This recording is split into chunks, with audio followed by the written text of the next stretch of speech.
How are you so good at this? You've never even played it before. Let's go down to the gamer's ultimate hall of game. This is where we keep the biggest records in gaming history. The fastest Sonics, the longest running Pac-Man, and the Marioist Marios are all here. To be inducted into this secret club of the greatest gamers of all time, you either have to have the best skills, patience, or straight up creative genius to earn the title of GOAT.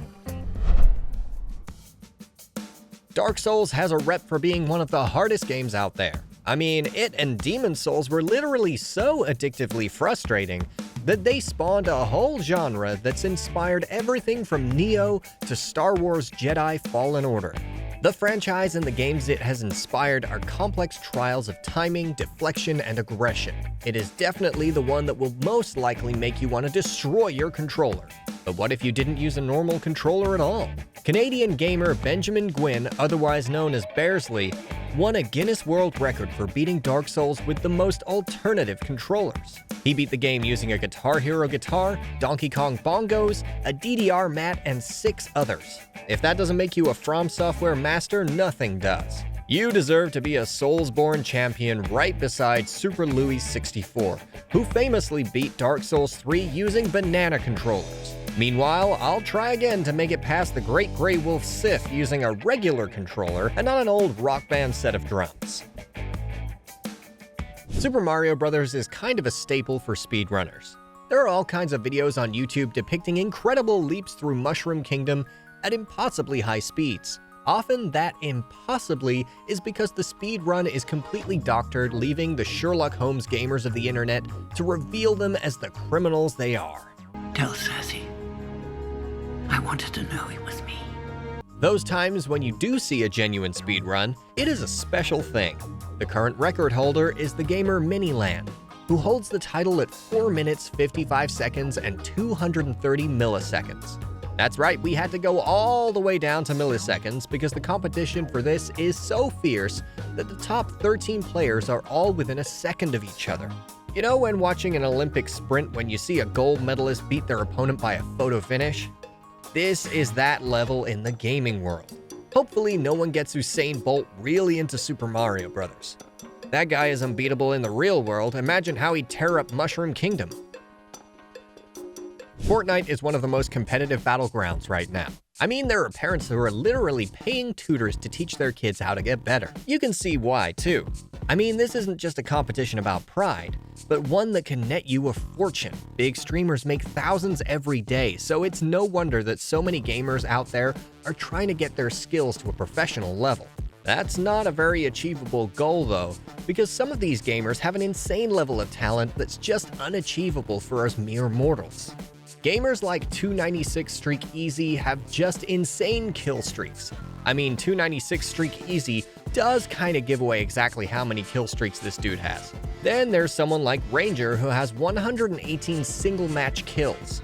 Ranger does seem to be the appropriate tag for this guy, though I think there may be competition for that name.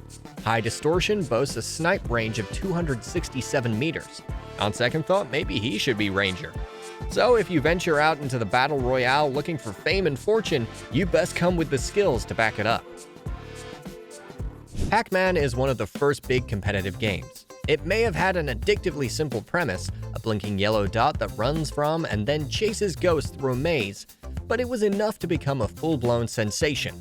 Unlike some of its arcade counterparts, Pac-Man has never found the same glory outside of the arcade. That being said, does it really need to get out of the arcade? There are plenty of challenges that Pac-Man offers to keep it interesting decades later. The legendary Turbo Screen Kill Mode is an achievement earned by a few talented gamers who literally broke Pac-Man with their skills.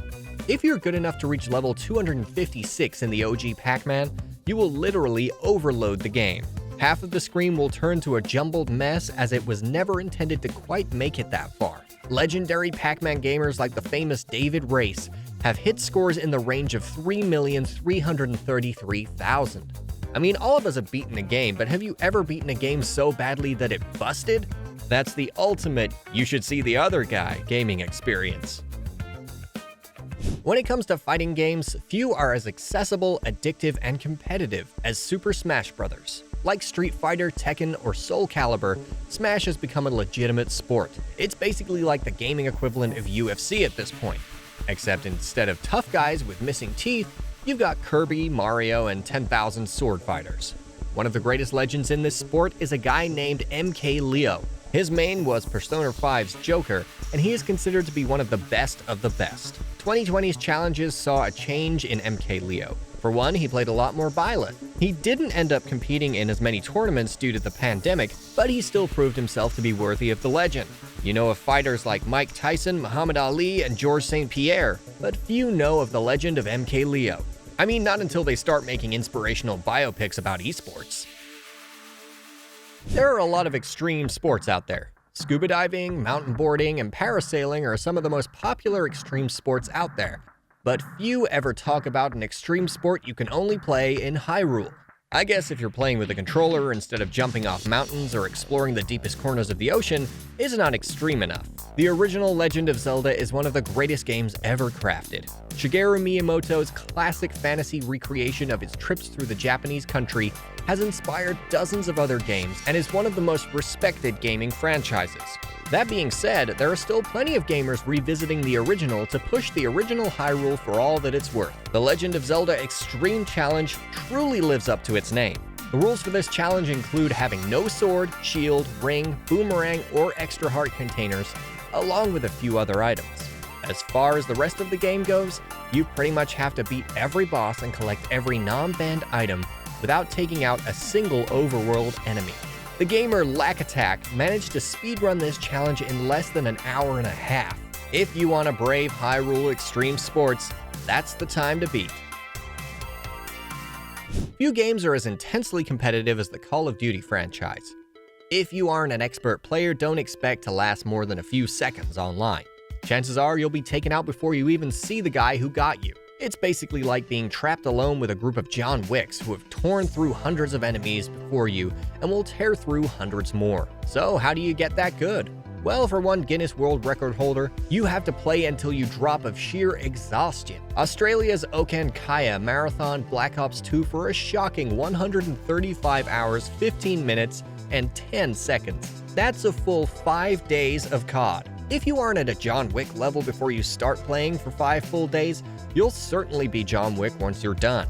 The gamer is now legally obligated to offer a disclaimer. We in no way suggest that you should play Call of Duty for 135 hours. Possible side effects include unstoppable rage, the inability to go into any room without sprinting, and your hands becoming permanently fused to your controller. Sonic the Hedgehog is known for being the fastest gaming character around, but most of the people playing him don't live up to that level of hype. Sure, the original game lets you blaze through courses at Mach speeds, but most gamers don't have Mach speed response times. I say most gamers because there are some that truly know how to make Sonic live up to his high-speed legend. Fozon holds the record for the fastest completion of Sonic the Hedgehog, blazing through it in 14 minutes and 34 seconds. That's impressive, but it isn't nearly as impressive as the Sonic the Hedgehog movie becoming the highest-grossing video game movie to date. No one expected that. So anytime anyone tells you to stop playing games all day, ignore them. That's how you make gaming history.